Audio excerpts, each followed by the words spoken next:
Danas pričamo o B12 i toliko sam razmišljala na koji način najbolje da predstavim. Napravim ovaj video i da predstavim ovaj problem, koji vegani imaju. I sada želim samo da vam kažem moje mišljenje i mišljenje mnogih lekara koji promovišu ovu biljnu ishranu, koje sam čitala njihove artikle na njihovim sajtima i blogovima i gdje se potpuno slažem i samo to želim da podelim sada s vama. Znači, kao prvo, svi oni ljudi koji su protiv veganske ishrane i svi su razlozi ponestali da napadaju vegansku ishranu zbog manjka proteina, zbog kalcijuma, to je sve nešto što je vrlo lako da se dobije kroz biljnu ishranu, ako jedete raznovrsnu ishranu, dovoljno kalorija i dobar kvalitet hrane. I tako da jedino ono za što se još drže oni ljudi protiv veganske ishrane i koji promovišu ishranu bogatu životinjskim proizvodima kao ljudi na paleo ishrani i tako to. Znači drži se za tu poslednju grančicu, a to je B12. Veganska ishrana nije savršena jer morate da suplementirate B12 vitaminom, jer B12 ne možete da nađete u biljkama. Što je tačno? B12 ne možete da nađete u biljkama, ali B12 ne nalazite ni u životinjama. Životinje, znači B12 se ne proizvodi ni u biljci, ni u mesu, već to proizvode bakterije koje se nalazi još ili u zemljištu ili u izmetu. Ako jedete meso, naprimjer u jajima, morali biste da pojedete ne znam koliko, valjda 100 jaja na dan da biste unijeli dovoljnu količinu B12 vitamina, jer se to nalazi se tu, ali u vrlo malim količinama, koje vaše tijelo ne može da apsorbuje. Također u mesu možete naći zbog svih tih bakterija koje se nalazi, onda kao možete naći B12 koji konzumirate tada. A zamislite koliko tih bakterija, dobrih bakterija koje konzumirate za B12 i loših bakterija koje se nalaze u mesu. A kada nešto pregrejete previše, tada se ubiju sve bakterije, ujedno se ubije i B12.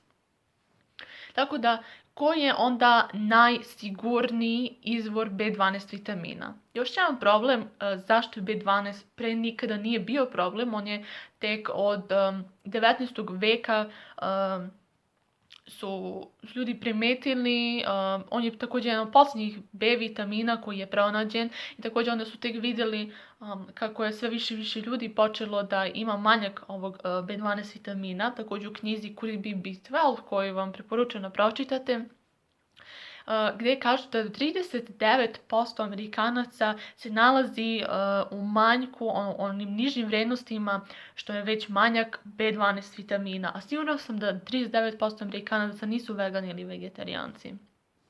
Tako da, znači što sam htjela kažem za B12. Znači koji je onda najsigurniji izvor B12 vitamina? Kako su od 19. veka i tamo kasnije počeli smo sve da sterilišemo, plašimo se prljavštine bakterija, sve mora to da bude čisto, oni puristički mindset, i hrana također. Toliko je peremo jer dosta današnje hrane nije ni organsko, ko još jede 100% organsku hranu, ako pojedemo ovdje nešto što možemo mi sami da proizvedemo, ali uglavnom što kupite u prodavnicama nije organsko i onda oljuštite ili operete, znači potpuno svaku prljavštinu, sve što je moglo nešto B12 vitamina tu da ostane, vi to sve jednostavno operete, skinete sa tog povrća ili voća. Tako da kako onda da nađete negdje B12 vitamin? I onda ako neko kaže, dobro, on jete životinjski proizvode, ali šta još dolazi zajedno sa životinjskim proizvodima kada jedete? Samo da biste dobili B12. Tu dolazi zajedno holesterol koji, molim vas, ako neko edukovan, ne može niko mi kaže sa onim novim holesterol nije problem, transmase su problem, šta god, znači to što u životinjskim proizvodima je problem. To uzrokuje kiselost u našem organizmu, što uzrokuje mnoge bolesti, a to su također tu i rak, i kardiovaskularne bolesti, dijabetes, osteoporoza, artritis i tako dalje i tako redom. I tako da, time što izbjegavate potpuno biljnu hranu, samo da ne biste imali manjak B12 vitamina, jer se toga plašite na biljnoj ishrani, što u istraživanju je 1 u milion slučajeva dolazi do manjka B12 vitamina, gdje dolazi do onih simptoma koji su vrlo opasni, do anemije ili poremećaja nervnog sistema. To je vrlo, vrlo retko da se desi. Koliko vegana znate koji imaju te probleme? Ja nikad nisam čula, iskreno. Ali koliko ljudi s druge strane znate koji nisu na veganskoj ishrani, jedu životinjske proizvode i imaju srčano oboljenje, da li su imali srčani udar, moždani udar, da li imaju dijabetes, da li su gojazni, da li imaju osteoporozu, artritis, da li imaju razne druga oboljenja. Znači, sigurno svakog drugog čoveka koji sretne na ulici, on ima neke zdravstvene probleme. Samo to hoću da kažem, znači čak i kada bismo rekli da je B12 vitamin nešto što samo vegani mora da se brinu, a kao što sam već rekla, ovdje istraživanja, mnogi ljudi koji nisu na veganskoj ishrani, opet imaju manjak B12 vitamina. Ali ajde da kažem da samo vegani imaju problem B12 vitamina, što nije tačno.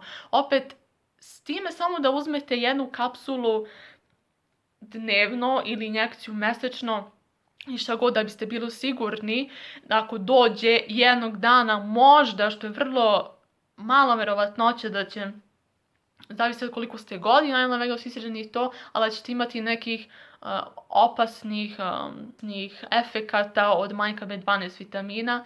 Znači, za svaki slučaj da biste vi uzeli injekciju mesečno ili tabletu dnevno za B12, koliko toga još izbjegavate ove druge bolesti. A drugi ljudi samo zato što se brinu za B12, a ne gledaju u stvari oko njih ljudi koji nisu vegani koje sve bolesti imaju.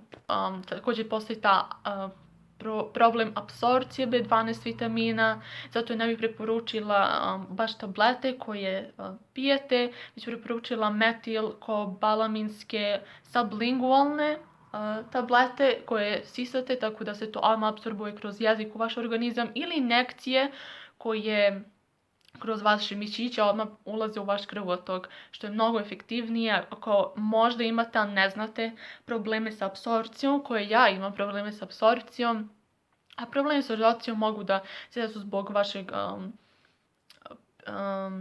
u prošlosti kako je vaš stil života bio. Ja sam bila vrlo bolesna kao mala i pila sam lekove.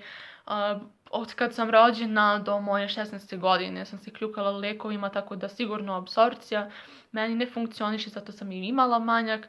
Naprimjer, moja mama koja nije vegan, jede sve, opet spada u rang oko 200 imala level B12 koji spada, opet niži rang B12 vitamina. Naprimjer, moj dečko koji je bio već 2 godine vegan i kada je radio njegove analize za B12 imao je oko 300 i nešto bez suplemenata, tako da